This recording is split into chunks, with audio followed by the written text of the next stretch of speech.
Bonjour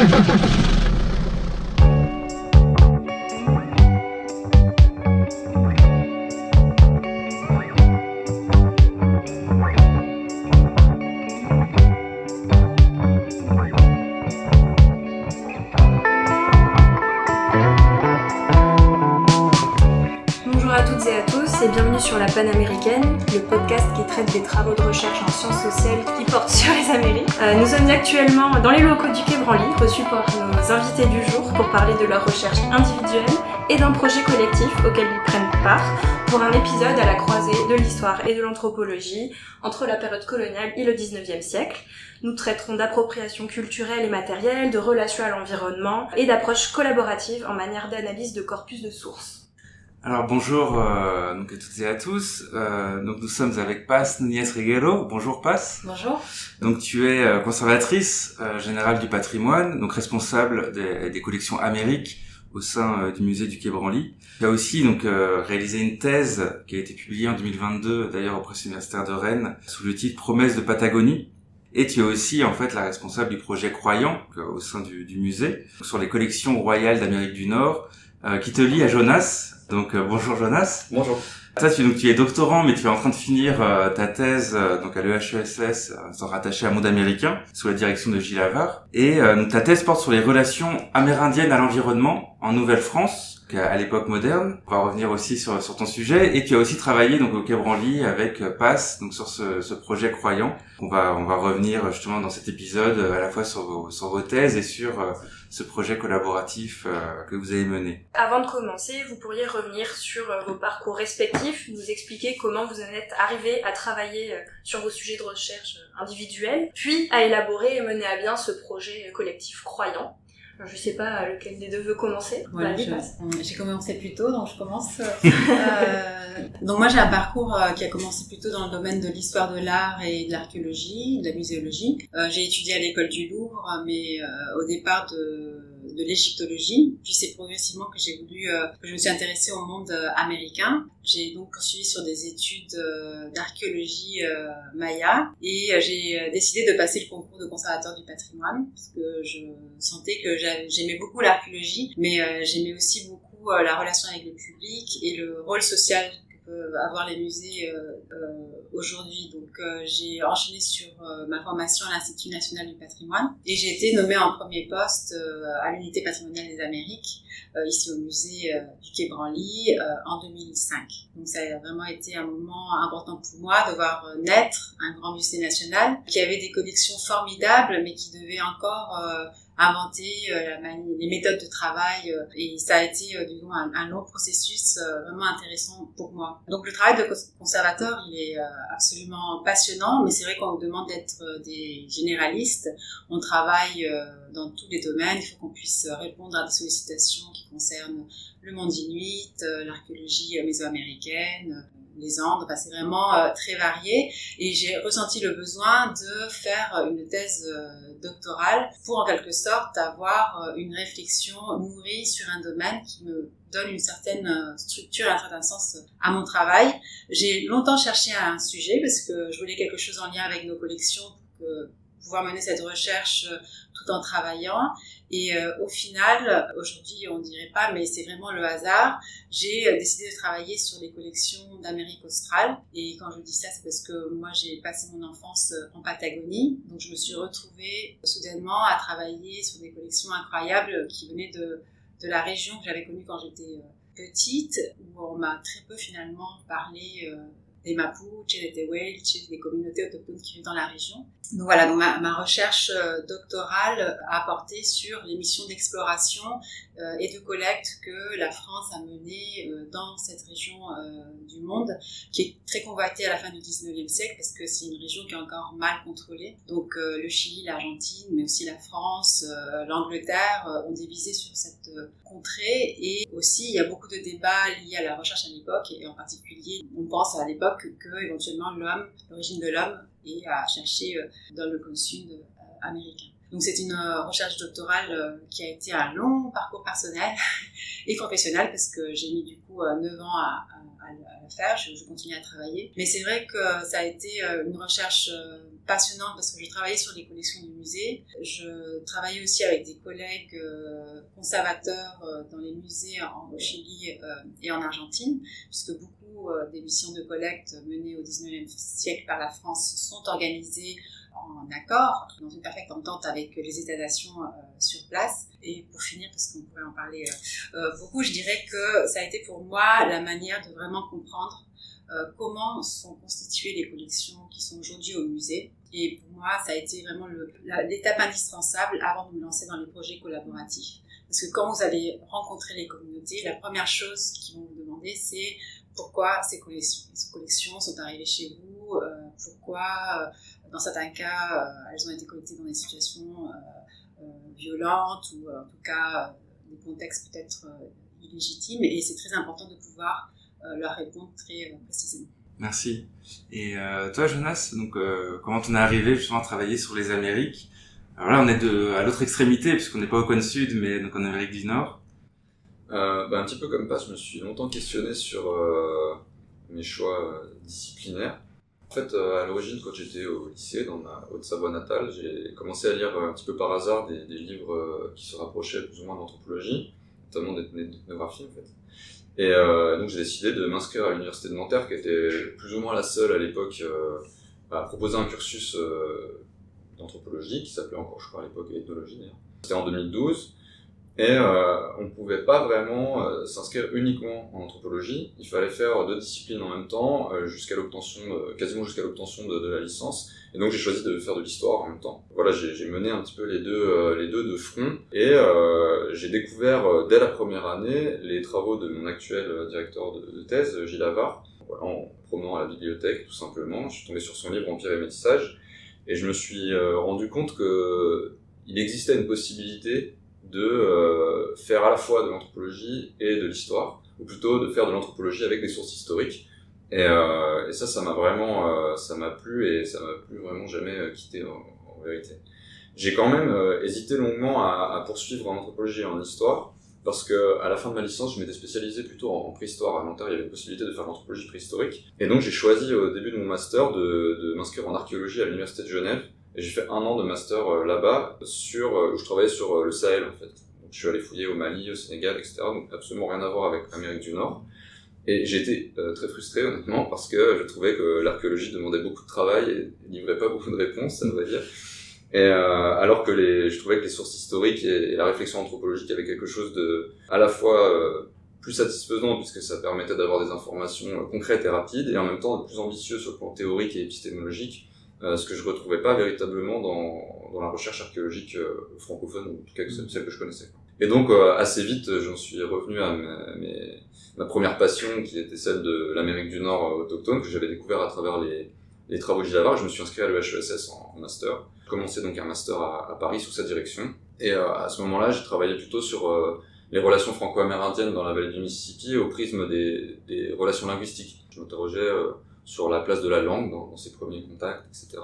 Et j'ai ensuite poursuivi mon parcours de manière assez logique chez les historiens et les historiennes, c'est-à-dire que j'ai préparé les concours d'enseignement et j'ai enchaîné avec une année de stage de manière assez classique aussi dans un établissement du secondaire à Marseille, dans un lycée. Et ça m'a donné l'opportunité, j'avais jamais perdu de vue de faire une thèse plus tard, mais donc cette année d'enseignement m'a permis à la fois de réfléchir aux questions pédagogiques, parce qu'à Marseille on nous obligeait à faire un master MEF, métier d'enseignement, ce qui n'était pas inintéressant d'ailleurs.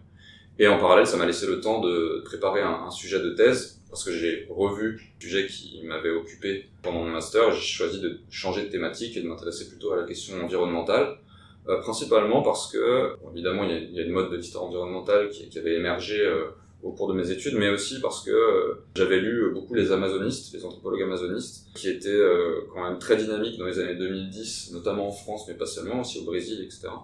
Et j'étais vraiment passionné par ce qu'ils écrivaient, et je me suis dit que ça pouvait être une bonne idée, et ça pouvait être intéressant d'essayer d'adapter ces interrogations-là, qui étaient liées notamment au tournant ontologique, hein, mais pas seulement, notamment les travaux de Philippe Descola, de Viveros de Castro, de Carlos Fausto, etc., d'adapter ces questionnements-là à un contexte historiographique nord-américain, qui lui s'en distinguait vraiment très fortement parce qu'il s'agit plus généralement d'une histoire environnementale assez déterministe. Et donc je me suis dit que confronter ces deux manières de penser les relations à l'environnement en pays amérindien, ça pouvait vraiment donner quelque chose de stimulant. Et par chance, il s'est avéré qu'en travaillant sur la vallée du Mississippi, PASS cherchait quelqu'un pour travailler dans le cadre du projet Croyant sur cette région. Et donc on s'est retrouvés comme ça à travailler ensemble.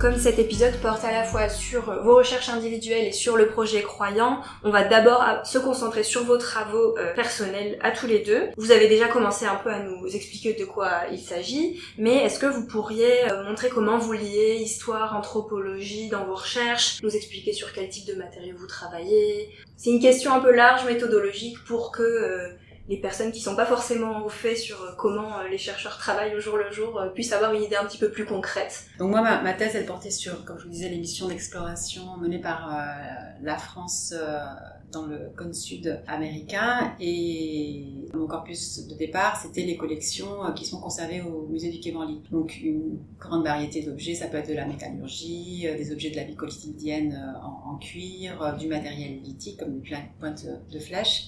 Mais ce qui m'intéressait donc de reconstruire, c'était l'histoire de ces explorations et de ces collectes pour comprendre quelles étaient les motivations qui avaient porté ces personnes, ces Français qui étaient sur place. Donc quelles étaient les motivations qui les avaient portés à constituer ces fonds. Et au départ, en fait, c'était une première partie de ma thèse, parce que l'objectif, c'était de recontextualiser toutes ces collections pour pouvoir faire des études de culture matérielle. Donc vraiment travailler sur la culture matérielle Mapuche ou Tehuelche. Mais cette première phase de recontextualisation m'a vraiment passionnée. Comme je vous le disais, ça a vraiment donné beaucoup de sens à mon travail. Et en fait, je me suis aperçue que ces collections, elles étaient en relation avec des fonds extrêmement variés. Parce que quand vous avez une grande mission d'exploration comme celle qui a été menée par la mission du Cap Horn, donc une équipe de plus de 100 personnes qui se rend pendant un an dans la région proche du Cap Horn pour étudier tout, enfin les phénomènes atmosphériques, la climatologie,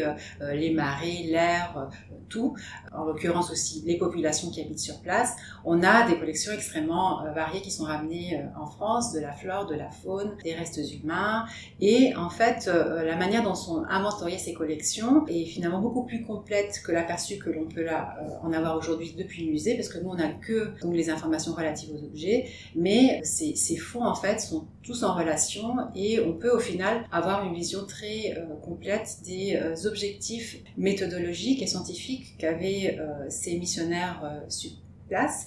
On peut aussi mieux comprendre quelle était cette vision très positiviste de la science à cette époque-là, des enjeux liés notamment à l'anthropologie physique. Et c'est en recontextualisant l'ensemble, donc ce dialogue nourri entre les objets et le reste des collections, que l'on peut vraiment comprendre la manière dont a été menée la collecte, mais aussi donner toute sa richesse patrimoniale aux objets. Et derrière les façons et les moyens de la collecte, et il y a aussi en fait ce qu'on peut percevoir de la situation autochtone au moment de ces collectes. Donc à l'époque, j'avais pas les moyens de faire du travail des terrains auprès des communautés, parce que j'avais une vision très incomplète des collections, donc j'allais un petit peu les mains vides, sans histoire à leur raconter. Et donc mon terrain, il a surtout porté dans les musées sur place, comme je disais tout à l'heure, au Chili, en Argentine, pour voir au 19e siècle comment avaient été menées les collections sur place et quelles étaient les relations avec les milieux savants. Parce que bien entendu, la Patagonie, la région magellanique n'est pas une colonie française, mais l'influence française dans la région est telle que les Français ont vraiment une très grande liberté et tout l'appui des gouvernements pour agir sur place. Et donc il y a des cas d'études vraiment très intéressants, comme celui d'Henri Delaveau, qui est un jeune homme de 26 ans qui se définit comme un explorateur. Et quand on voit ce qu'il fait, vraiment, je pense que ça peut être défini comme un métier à l'époque. Il part tout seul et pendant 15 mois, il va traverser toute la Patagonie argentine, tout seul avec l'aide de 2 gauchos. Certes, 15 ans après la soumission des Caciques Mapuche Tehuelche, mais néanmoins seul au milieu de cette population autochtone qui, on le sent très clairement, respecte sa présence, tolère sa présence de par la pression et les messages transmis par le gouvernement argentin. Donc derrière ces collections, et malgré le fait que je n'ai pas intégré un travail collaboratif dans mon travail, on a une lecture très intéressante de ce qu'est cette relation entre autochtones et missionnaires français à ces périodes particulières. Moi, ma période d'études a été essentiellement centrée sur le musée d'ethnographie du Trocadéro, donc qui s'inaugure en 1882 et qui va s'étendre jusque dans les années 1937. Donc c'est vraiment un moment clé dans le développement de la science anthropologique et l'institutionnalisation des musées. Donc finalement, mon sujet de recherche m'a amené à comprendre toute l'histoire des musées français, la manière dont ces collectes s'articulent avec les ambitions de la recherche scientifique de l'époque et percevoir cette situation coloniale très prégnante, bien évidemment, que vivent les communautés autochtones dans le sud du Chili et de l'Argentine à l'époque. Donc le musée d'ethnographie du Trocadéro, donc qui est un peu l'ancêtre du musée du Quai Branly, mais donc après à moitié du XXe siècle. Et au niveau des sources et des archives que tu as pour documenter cette présence, et notamment tu as parlé d'Henri Delaveau, tu as étudié quoi? C'est son récit de voyage, ou est-ce qu'il y a des archives aussi, même au musée, qui documentent justement un peu plus la manière dont il a collecté les objets? Alors oui, il y a ce récit de voyage très connu, que des fois on ne prend pas forcément sérieusement parce qu'il y a toujours ce temps très enjoué, et lui ne s'en cache pas, il était un grand admirateur de Jules Verne, et on sent en fait ce côté un peu pittoresque qui est intégré à son récit de voyage. Mais ce qui a été intéressant, c'est de comparer ce récit avec les photos qu'il a pu faire et qui sont aujourd'hui conservées à la Société de géographie de Paris, de comparer ça avec les fiches d'inventaire et par exemple les lieux de collecte pour bien vérifier que l'itinéraire qu'il annonce et les rencontres qu'il fait sont réels. Et aussi un élément important, qu'il y a aussi des articles, des conférences qu'il a fait, donc on peut mettre tout cela en relation pour comparer et voir si on peut se fier ou pas à son récit. Et vraiment, c'est un récit visiblement très très fidèle. Je n'ai malheureusement jamais pu retrouver ses carnets de terrain, pourtant dit en avoir. Ami, le directeur du musée d'ethnographie de l'époque, dit qu'il a reçu et vu les notes très précises que Henri Delaveau a faites au cours de son voyage. Mais je pense que ce qui a été le plus riche, et ce qui est certainement une des originalités de ma thèse, c'est que j'ai beaucoup étudié les objets d'un point de vue matériel pour comprendre ce qu'il disait également. Donc par exemple, on a le matériel complet d'un orfèvre autochtone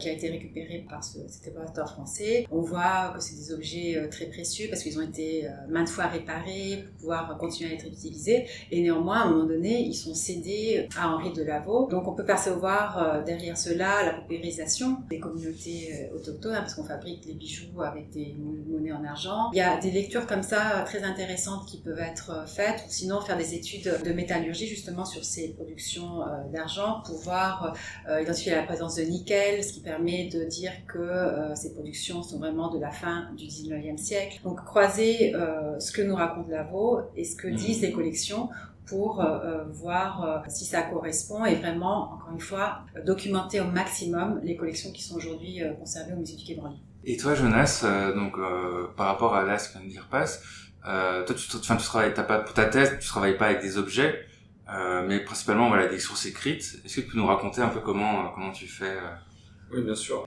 Alors oui, moi je travaille sur un corpus qui est assez classique pour un historien, c'est un corpus de sources écrites, qui toutefois a une particularité qui est assez commune chez les spécialistes des sociétés amérindiennes, c'est-à-dire que aucune de ces sources n'a été produite par les personnes sur lesquelles je travaille. Et donc c'est un défi qu'une discipline à part entière, née à partir des années 1950, a tenté de relever, c'est l'ethnohistoire, pour essayer de proposer des fondements méthodologiques visant à exploiter ces sources, produites exclusivement ou presque par des Euro-Américains, en vue d'approcher le plus possible l'expérience de vie des sociétés amérindiennes. Donc moi j'utilise plus précisément les sources coloniales françaises, puisque je travaille sur la vallée du Mississippi, qui était aussi appelée la Louisiane par les Français, donc c'est un énorme espace qui se situe entre les Grands Lacs et le golfe du Mexique.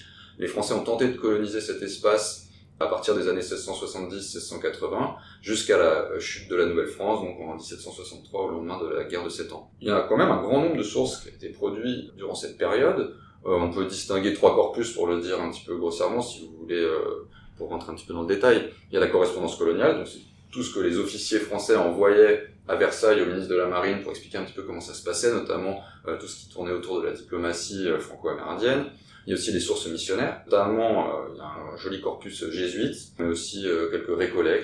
Et on retrouve aussi une grande diversité de récits de voyage, produits là par des personnages assez divers, comme des colons, des planteurs, des voyageurs, des naturalistes, etc. Moi, ce que j'essaie de faire, c'est de combiner toutes ces sources et d'essayer d'aller rechercher ce qui peut nous éclairer sur la manière dont les Amérindiens interagissaient avec les êtres vivants et avec l'environnement en général. On peut voir les choses de différentes manières. Comme je le disais tout à l'heure, il y a une tendance historiographique actuelle aux États-Unis qui date notamment du début des années 90, mais qui se renforce depuis les années 2000, qu'on pourrait qualifier de tendance rationaliste. Ça, c'est Gilles Havard qui l'a bien identifié, notamment dans un article récent dans les Annales. Cette tendance rationaliste, elle part du principe qu'il n'y a pas vraiment de différence culturelle dans la manière d'appréhender le monde et pas non plus de différence très nette entre les sociétés dans leur manière d'appréhender l'environnement. Et donc ces historiens de l'environnement, ils ont tendance à interpréter la manière dont les Amérindiens interagissent avec leur environnement, avec les êtres vivants, les animaux, etc., selon les mêmes catégories d'analyse qui sont utilisées pour étudier les sociétés européennes ou américaines plus tardives. Moi, dans le sillage, encore une fois, des travaux de Gilles Havard, ce que je propose de faire, c'est de mobiliser l'anthropologie comme ressource intellectuelle pour sortir de cette manière très universaliste de penser les relations à l'environnement. Je parlais tout à l'heure des amazonistes. En fait, les travaux des amazonistes, ils ont bien montré ça. Ils ont bien montré qu'il y avait une diversité très forte dans la manière d'appréhender le vivant. Et très clairement, quand on lit les sources au prisme de ces débats anthropologiques, on comprend bien que cette diversité, elle est plus grande que ce que laisse entendre l'histoire environnementale américaine contemporaine dans sa majorité. L'idée, c'est de développer une approche anthropologique. Je pense qu'on peut voir 2 sens dans cette approche anthropologique. Le premier sens, c'est l'approche anthropologique permet d'approcher le plus près possible des catégories vernaculaires, donc l'expérience vécue des Amérindiens selon leurs propres termes, selon leur propre conception du monde, si on veut. Et l'autre sens de l'approche anthropologique, c'est qu'on contribue, en même temps qu'on étudie ces sociétés, au débat que font vivre les anthropologues, et de manière générale, et qui se situe en général à l'intersection entre l'unité de l'homme et la diversité des cultures. Moi, c'est comme ça que je vois les choses. Il y a plein de manières différentes de penser l'anthropologie historique, mais moi, c'est ma manière de le voir.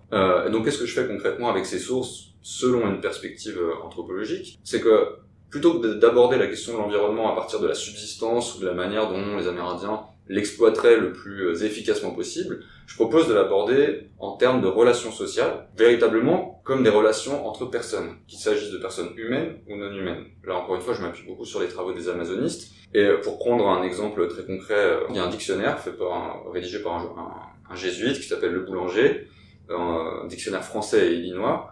En langue illinoise, le terme animal est traduit littéralement par personne. Donc on voit bien que si on se préoccupe un petit peu d'approcher les catégories vernaculaires amérindiennes, on ne peut pas se satisfaire des catégories d'analyse européennes pour aller dans le détail de comment ça se passait. Et donc la thèse que je défends, qui est un petit peu polémique, mais je défends dans ma thèse justement, c'est la suivante, c'est que les Amérindiens de la vallée du Mississippi ont eu tendance à catégoriser les êtres vivants selon une manière un petit peu dualiste, c'est-à-dire que de la même manière qu'ils le font avec les humains, les autres êtres vivants sont pensés soit comme des ennemis, soit comme des parents. Et on peut passer d'un statut à l'autre, notamment par l'adoption. Et de manière plus générale, ce dualisme entre les parents et les ennemis, il s'intègre dans une forte stratification sociale, puisque les Amérindiens de la vallée du Mississippi avaient pensé le cosmos selon une perception étagée. Donc les êtres vivants sont réputés vivre dans différents étages du monde. Dans le monde céleste, par exemple, le monde terrestre ou le monde souterrain. La manière d'être catégorisé comme parent ou comme ennemi, eh bien, elle dépend de là où on se situe dans le cosmos. Par exemple, certains oiseaux sont considérés comme des parents particulièrement puissants ou comme des ennemis particulièrement dangereux parce qu'ils vivent dans le ciel. Et donc j'essaie d'explorer un petit peu la manière avec laquelle les Amérindiens pensaient ce cosmos, comment ils interagissaient avec les êtres qui vivent dans les différents étages de ce cosmos. Et j'essaie de montrer aussi comment ils ont adopté ou pas des animaux importés par les colons français dans la région, tels que les chevaux, les porcs, les bœufs, etc. Et comment ça s'est greffé à un modèle préexistant. Justement, à rebours d'une idée selon laquelle il y aurait un changement radical dans la manière de vivre avec les animaux, etc. du fait de la colonisation. Il me semble en fait que la vivacité amérindienne, elle s'illustre aussi très bien dans la manière dont ces sociétés ont été résilientes vis-à-vis de leur propre écologie. Comment, en fait, ces nouvelles espèces ont pu être intégrées à un schéma qui préexistait jusqu'à la fin du XVIIIe siècle. On t'en revient à ton intérêt premier pour les langues, dans le domaine de l'anthropologie historique. Oui, c'est vrai que les dictionnaires des missionnaires, notamment, sont assez sous-estimés parce que ce sont à mon avis, ce sont vraiment des mines d'or. Je sais que chez les spécialistes du Paraguay dont tu es, on lit le Guarani. En fait, c'est très compliqué d'apprendre les langues amérindiennes, nord-amérindiennes, puisque elles sont faiblement même pratiquées aujourd'hui par les populations concernées. Et donc, j'utilise pas vraiment ces sources-là de la même manière que les utilisent les spécialistes du Guarani, par exemple. Parce que, n'étant pas capable de lire la langue illinoise, j'utilise plutôt cette ressource comme un moyen de saisir des anecdotes sur la vie quotidienne, des manières de concevoir l'univers tel que ça apparaît sous la plume de ce jésuite. Et ça fonctionne en réalité assez bien parce que comme ce sont des langues polysynthétiques où viennent s'agglutiner des morphèmes les uns aux autres, ça crée des mots et des phrases à rallonge et donc les traductions sont multiples pour chaque terme et donc ça permet à chaque fois d'avoir une diversité de situations auxquelles étaient confrontés ces jésuites et qui décrivent avec des mots différents, etc. Donc c'est vraiment assez stimulant et je pense qu'il y a vraiment un travail considérable à faire sur ces dictionnaires qui sont restés à l'état de manuscrit pour l'instant, donc ils sont assez peu utilisés. On peut aussi renvoyer les auditeurs et auditrices vers un autre épisode qu'on a enregistré avec donc Capucine Boisdin et Alexandre Suralès. Enfin Alexandre notamment qui étudie les dictionnaires justement bilingues qui ont été concoctés en fait donc à l'époque moderne. Notamment par les jésuites, pour essayer d'organiser ces langues amérindiennes qui étaient découvertes après la conquête.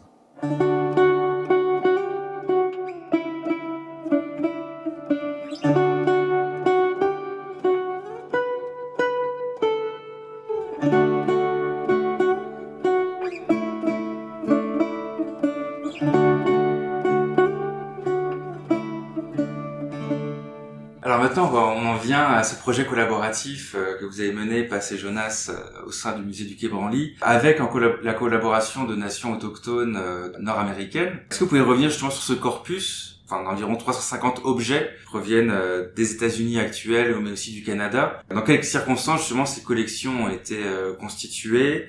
Et comment en fait vous les avez analysées concrètement avec vos collaborateurs autochtones? Passe, expliquer la genèse un peu de ce projet. Oui, alors c'est un projet qui a commencé en 2019. On a un fonds ici au musée du Quai Branly qui est vraiment unique au monde. Plus de 350 pièces ici, comme tu le disais, des États-Unis et des territoires actuels du Canada.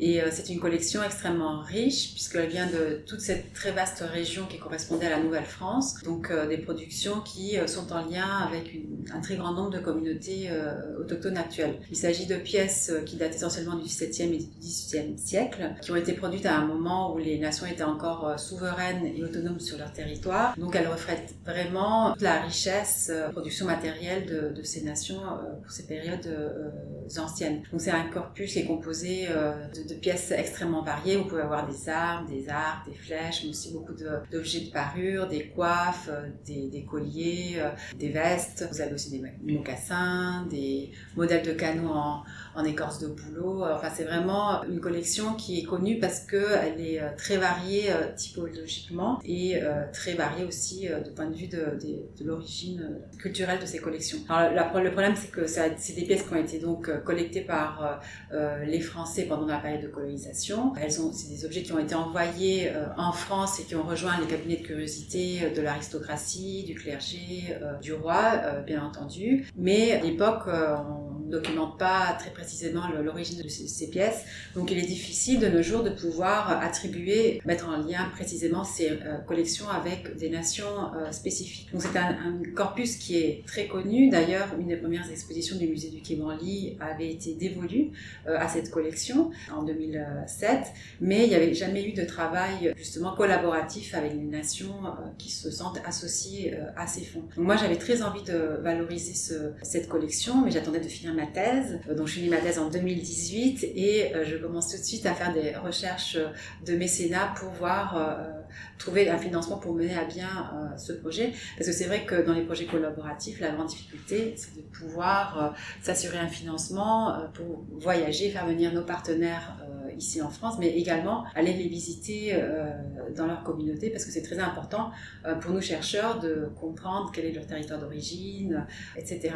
J'ai reçu un premier financement et il faut vraiment remercier la Terra Foundation for American Art et la Fondation des sciences du patrimoine qui ont été vraiment les deux principaux sponsors de ce projet. Et dans une première étape, parce que c'est vrai qu'on a du mal, quand on se lance la première fois dans un projet collaboratif, on a du mal à savoir qui sont les bons interlocuteurs, qui contacter.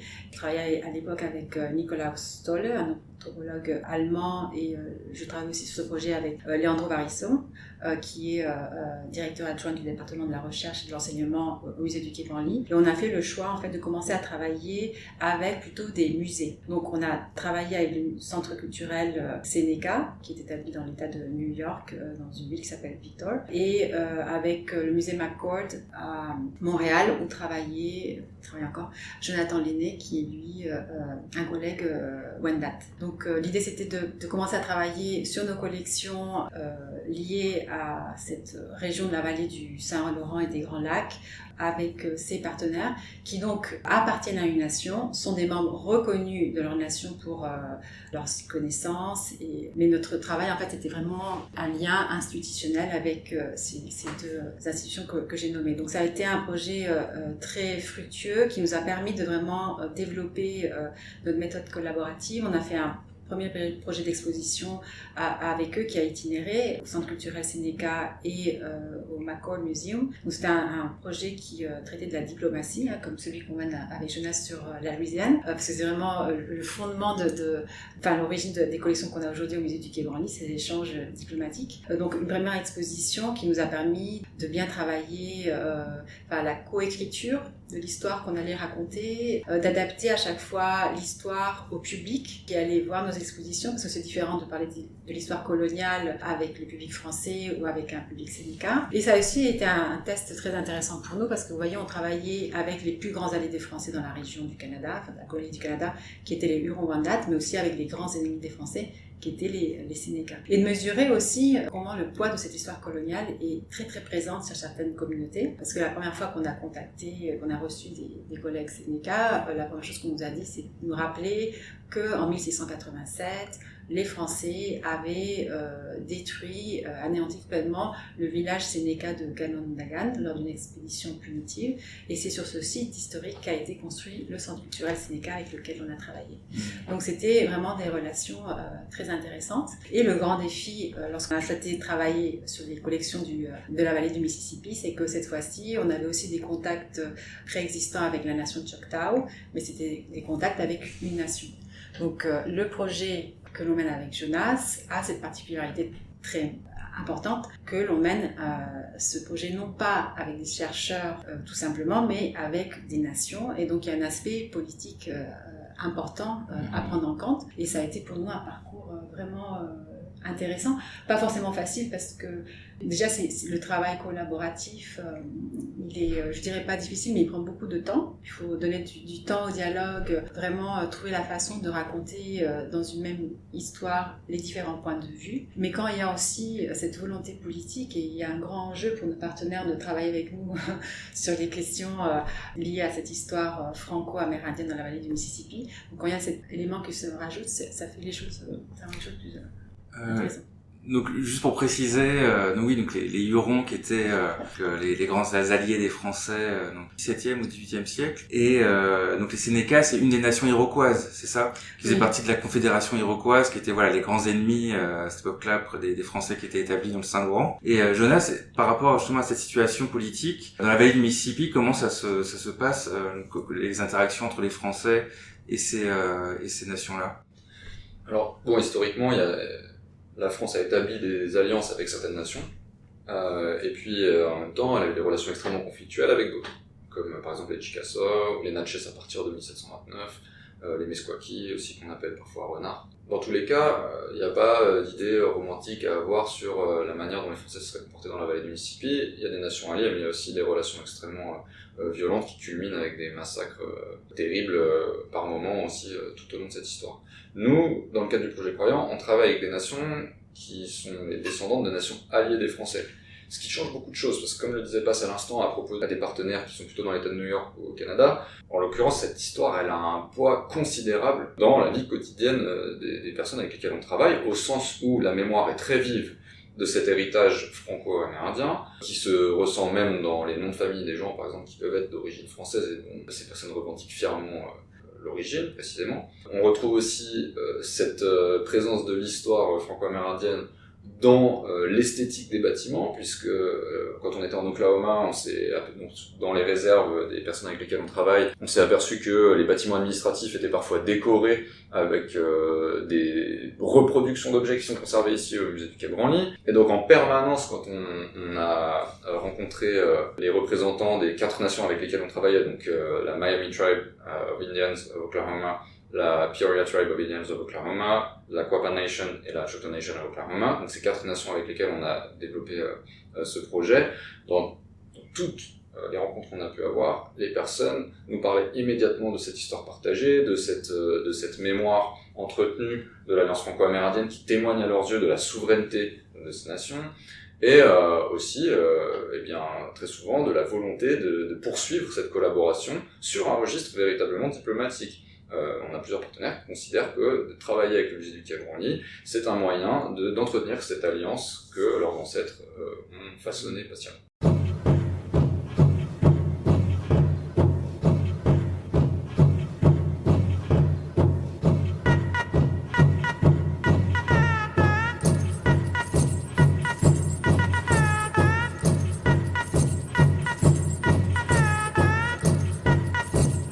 Ce projet, il a été présenté en novembre dernier dans des colloques, des symposiums sur les données autochtones, les approches collaboratives. Est-ce que, donc, pour peut-être prolonger ces événements scientifiques et un peu ce qu'on vient déjà d'aborder dans l'épisode, vous pourriez nous donner quelques exemples concrets dans quoi consistent ces analyses collaboratives, nous l'illustrer dans des exemples précis? Donc en général, quand on travaille avec un groupe de partenaires, en amont de leur venue à Paris, on leur demande quels objets ils souhaiteraient voir en particulier. C'est vrai que, comme je le disais tout à l'heure, on a cet ensemble incroyable de pièces, mais elles sont rarement rattachées à une communauté en particulier. Donc c'est vrai qu'on les évoque souvent comme un patrimoine partagé. Et c'est pour ça que pour nous, ça a toujours été intéressant dans notre méthode d'associer plusieurs nations, d'avoir un regard conjoint sur les collections pour justement discuter des attributions culturelles, des analyses stylistiques. Donc par exemple sur les peaux peintes qui sont vraiment des peaux peintes sur peau de bison ou peau de chevreuil, c'est des pièces qui intéressent beaucoup nos partenaires parce que c'était une des productions phares de toutes les nations avec lesquelles on travaille et qui s'est perdue par la suite. Et ils ont tous des programmes de revitalisation culturelle du tannage de peau et de la peinture sur peau. Donc étudier les collections ensemble, ça veut dire vraiment analyser la manière dont la peau a été travaillée, voir les traces que portent les peaux pour voir comment elles ont été, les peaux ont été découpées, traitées, etc. Analyser les matériaux qui ont servi à décorer ces peintes. Donc, par exemple, on a beaucoup de questions sur l'espèce de pigment jaune que l'on voit sur beaucoup de pièces et qui semble être essentiellement dû à de la colle de peau, mais qui aurait peut-être également des éléments organiques qu'on n'a pas réussi à identifier. Donc, les discussions, elles vont très loin dans le détail. Après, il y a aussi beaucoup de discussions sur l'iconographie. On a la chance d'avoir 2 corpus de peaux peintes qui peuvent être attribués à la nation Quapaw, parce qu'il y en a une qui porte des inscriptions qui les lient clairement à cette nation, et ensuite par comparaison stylistique on peut recomposer un corpus, et on a 4 autres peaux qui sont indiquées dans les inventaires comme étant des peaux peintes illinois. Et ça c'est très rare, et sur le reste des peaux qui sont très incroyables, il y a beaucoup de motifs que certaines personnes associent au sud de la vallée du Mississippi, mais sans trop de certitude. Et puis là, quand on a fait notre réunion en novembre, on a aussi eu le regard des collègues qui venaient du centre culturel Sénéca, qui trouvaient qu'il y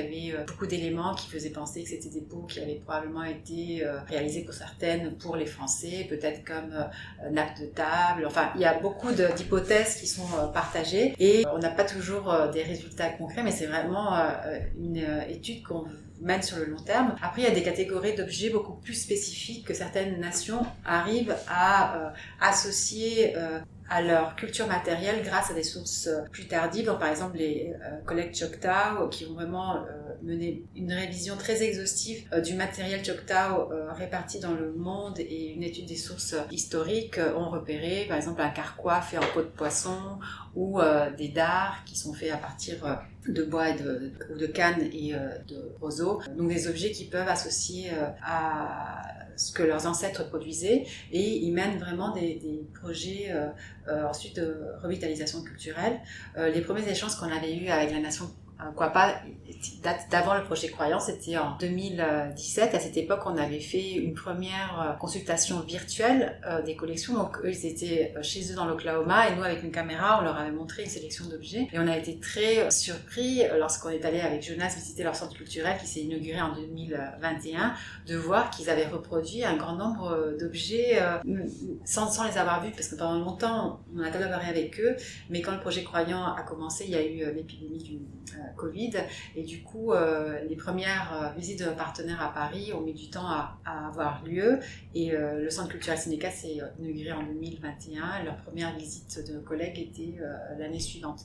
Donc voilà, c'est pour dire la force de ces collections. Elles sont tellement uniques que leur étude leur permet de travailler tout de suite à cette récupération.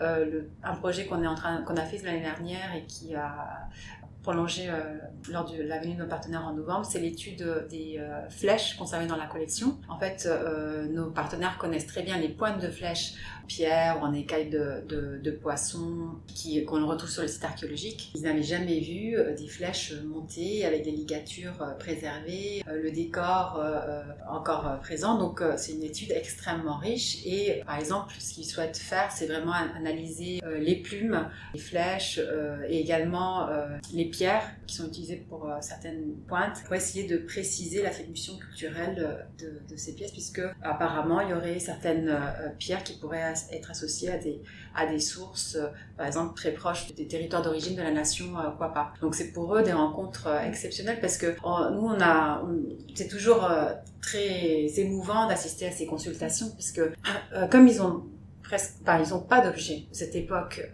quand les ancêtres vivaient encore dans leur territoire d'origine, ils n'ont pas d'objets qui soient préservés. Donc, entrer en contact avec ces pièces, les voir comme ça, c'est vraiment voyager dans le temps et apprendre directement de ces périodes et de ces ancêtres. Et à ce propos, ce que tu dis, on peut pas s'empêcher de penser justement à tout le débat actuel qu'il y a sur les politiques de restitution, en fonction en fait justement de l'origine coloniale en fait du contexte de récupération de ces objets.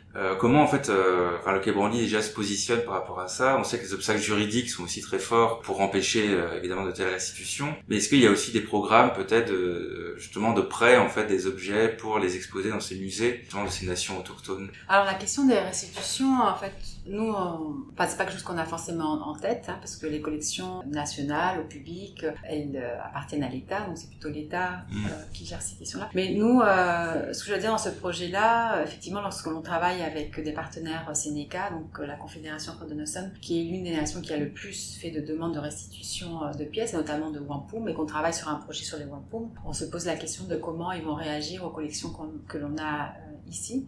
Et ça a été vraiment très intéressant de voir que très rapidement, lorsque nos partenaires venaient voir ces collections, ils se rendaient compte que la qualité des objets, la typologie des pièces, parce qu'on a des wampum, donc ces objets diplomatiques qui savent vraiment entériner les alliances et les accords entre nations, qui sont offerts notamment aux Français. Ils ont très vite perçu que cette collection devait être en grande partie le résultat des cadeaux diplomatiques Et en parallèle, il y avait derrière cette façon de percevoir la collection de la souveraineté de leurs ancêtres et de leur capacité à choisir leur interlocuteur et à décider de leur sort. Donc en fait, ces collections, elles expriment la souveraineté des nations autochtones. Et vraiment, pour l'instant, en tout cas, on n'a jamais eu de demande de restitution parce que ça serait en fait une incohérence, je pense, pour eux que de refuser en fait le choix qu'ont fait leurs ancêtres, probablement de les offrir à leurs interlocuteurs. Alors ça peut varier. Après, il y a face à ces questions très délicates liées à un patrimoine culturel unique au monde et absolument essentiel pour ces nations, pour notamment des questions de revitalisation culturelle. Je pense que les réponses, elles sont vraiment d'individu à individu. Donc, c'était sur Facebook, on a un collègue Sénéca qui a fait beaucoup de photos et beaucoup publié de photos des pièces qu'il voyait quand il était venu en France, et les internautes leur répondaient: oui, c'est très beau tout ce que tu nous montres, mais quand est-ce que tu ramènes les objets à la maison? Et lui, il a eu cette réponse de dire, écoutez, tout d'abord, on ne redemande pas en retour les cadeaux qu'on a fait, sauf à envoyer des cadeaux en retour. Mais surtout, aujourd'hui, il faut qu'on se mobilise pour ramener les savoir-faire chez nous.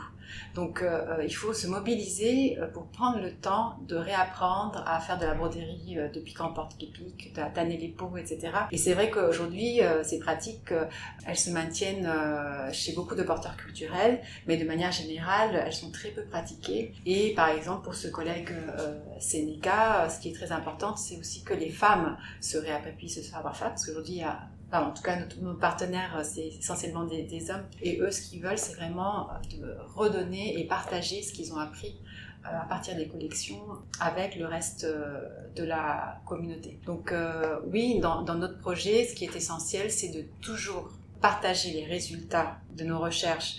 Donc si c'est des publications, de toujours publier en français, mais aussi en anglais pour que ça soit accessible à l'ensemble des partenaires, et d'avoir toujours un projet retour pour que les collections voyagent à la rencontre des communautés. Donc pour l'instant, notre méthode, c'est de faire peut-être des petites expositions en France. Parce qu'en fait, quand on commence un projet collaboratif, on ne sait pas où ça va nous mener. Je pense que c'est ça qui est vraiment intéressant. Et donc, dès qu'on commence à voir quelle serait l'exposition ou la publication qui pourrait se mettre en place, il faut trouver un créneau où on puisse les réaliser à court terme, parce que dans les projets collaboratifs, les partenaires peuvent tourner. C'est très difficile de recommencer à chaque fois, surtout lorsqu'on travaille avec... là, on a fait une exposition à Versailles, on travaille avec 6 nations, plus Versailles, plus nous. Enfin, ça fait quand même beaucoup de gens qui participent de ce travail. Donc, en général, on a réussi toujours à faire des petites expositions ici, où on travaille beaucoup la coécriture, le choix des objets, etc. Et après, l'idée, c'est toujours de faire voyager ces expositions, ou en tout cas, au moins les objets amérindiens que l'on conserve ici, en territoire Sénéca, ou là, on l'espère prochainement dans l'Oklahoma. Et d'ailleurs, juste, on a quand même eu un projet d'exposition en 2024 avec le centre culturel Choctaw, où une partie des objets justement qui avaient été reproduits dans le centre culturel ont voyagé et ont été présentés pendant 6 mois là-bas. Alors juste une petite chose peut-être pour compléter ce que Paz disait à l'instant, c'est que pour bien prendre la mesure de l'importance de cette reconnexion, comme disaient les collègues, avec les objets, un certain nombre d'entre eux nous ont dit que c'était le projet d'une vie en fait, de reprendre contact avec ces œuvres. Donc, on parlait de restitution, mais en fait ça se limite pas à la question des restitutions, la question de la mise en contact et de cette possibilité, comme disait Paz, de retrouver des savoir-faire, c'est vraiment ça qui est au cœur de la revitalisation culturelle, et c'est pour ça que les gens se déplacent, qui viennent ici, qui retournent dans leur communauté, qui demandent à ce que les prêts soient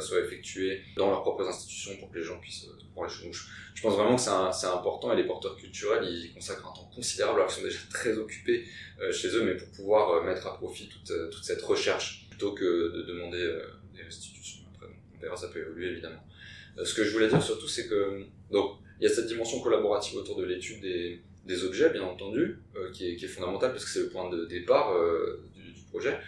Mais en fait, il me semble aussi que ça a donné lieu petit à petit à une ambition de vouloir réécrire, coécrire les récits historiques liés à l'histoire de la Louisiane, à l'histoire du Canada, etc. Et donc, on se limite pas à cette étude préalable, qui peut paraître très scientifique, très pragmatique comme ça, mais en fait, tout ça est mis au service de la construction de nouveaux récits dans le cadre de l'étude des relations franco-amérindiennes en Amérique du Nord. Et on a tenté de le faire à plusieurs reprises, donc ça vaut pour des formats comme l'exposition dont parlait Paz, ça peut être l'exposition Wampum ou l'exposition actuellement à Versailles, mais ça vaut aussi pour la recherche plus strictement scientifique, où là on essaie de publier dans des revues à comité de lecture, etc., avec des évaluateurs anonymes. Et ça, c'est un vrai défi parce que on travaille à la fois avec des personnes qui sont issues du monde académique, mais aussi des personnes, je parlais tout à l'heure de porteurs culturels, qui sont pas forcément habitués à travailler dans des contextes de revues scientifiques, ou pas forcément très régulièrement. Et donc, en même temps, il faut mettre en valeur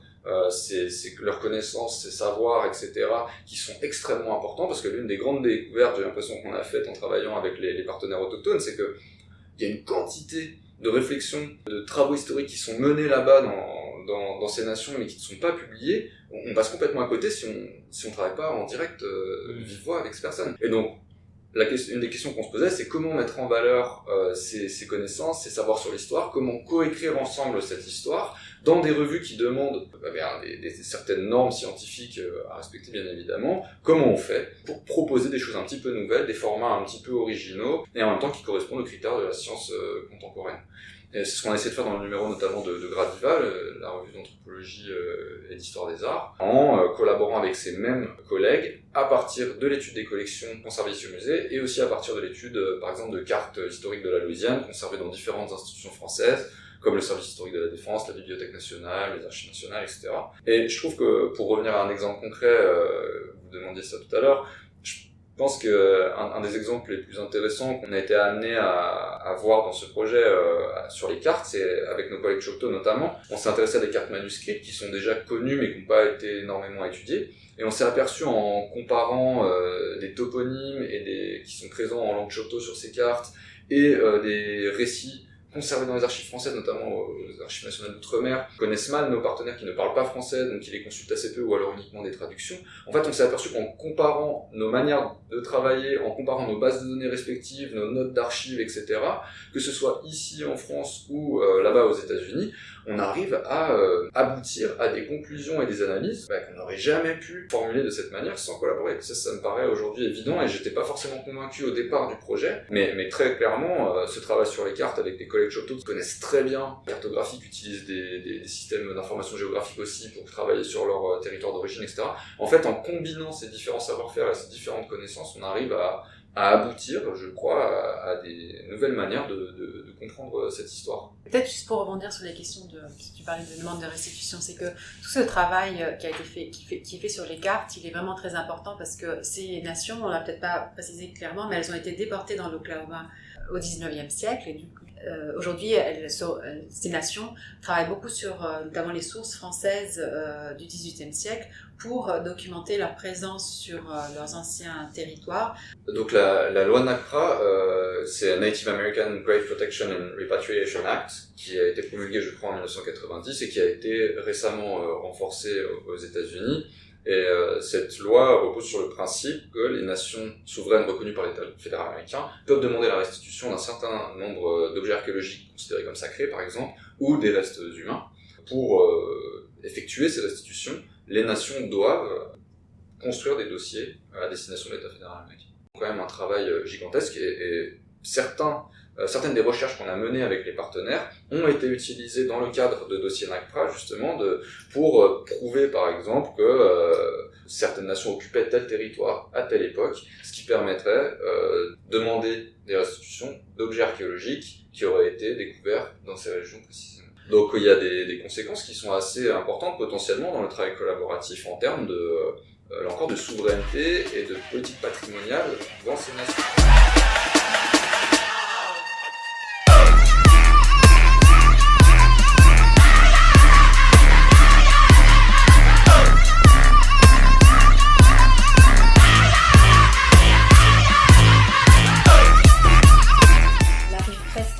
De cet épisode, mais avant de nous quitter, est-ce que vous pourriez nous recommander un film, une musique, un livre, une exposition, tout support qui aillent au-delà des recherches scientifiques, mais qui permettent aux auditrices et auditeurs de prolonger l'écoute de cet épisode sous d'autres supports. Vous avez déjà mentionné l'exposition 1725 des alliés amérindiens à la cour de Versailles, qui est actuellement ouverte au château de Versailles et jusqu'au 5 mai 2026, dont vous êtes aussi tous les deux à l'origine, ou du moins où vous participez tous les deux. Mais voilà, si vous avez d'autres recommandations, c'est avec grand plaisir. Oui, peut-être juste pour sortir un petit peu des sources historiques et aller plus en direction de la culture contemporaine. Moi, j'avais pensé par exemple à un groupe de musique électronique autochtone canadien qui s'appelle Hallucination, qui s'appelait autrefois A Tribe Called Red. J'invite les amateurs et les amatrices de musique électronique à écouter, puisque c'est un mélange intéressant entre les musiques urbaines contemporaines et en même temps de la musique de pogo, donc qui sont ces rassemblements amérindiens, panamérindiens parfois aussi. Et peut-être une référence aussi de série dont nous parlent souvent les partenaires parce qu'ils ont beaucoup apprécié, qui a été réalisée notamment par les réalisateurs autochtones et avec une contribution quasi exclusivement en termes de production et de comédiens autochtones aussi, c'est Reservation Dogs, qui se passe pendant les 3 saisons dans une réserve en Oklahoma. Puis c'est un style de film coming of age, comme on dit, c'est-à-dire l'émergence de l'adolescence et de l'âge adulte au sein d'un petit groupe d'amis, avec toutes les problématiques contemporaines que connaissent les personnes qui vivent dans ces réserves. Je pense que c'est une belle manière d'appréhender la culture contemporaine dans les réserves amérindiennes. Et puis quand même, pour ceux qui s'intéressent au travail collaboratif, qui peut être très varié, on va prochainement mettre en ligne le colloque Partager les collections, coécrire l'histoire qu'on avait organisé en novembre et qui a rassemblé 14 partenaires autochtones qui se sont exprimés sur leur travail, mais on avait également la présence d'une 60aine de collègues autochtones qui étaient venus dans l'assistance, donc le débat a été très intéressant. Merci beaucoup, et on peut aussi faire référence à notre épisode justement qu'on vient de publier avec Joël Rostkowski et Romain Robinet sur les politiques publiques aux États-Unis et au Mexique, une approche comparative justement de ces politiques à destination des populations amérindiennes. Donc si vous voulez avoir un petit contexte historique qui nous amène jusqu'à aujourd'hui et cet épisode autour des collaborations possibles avec les nations autochtones.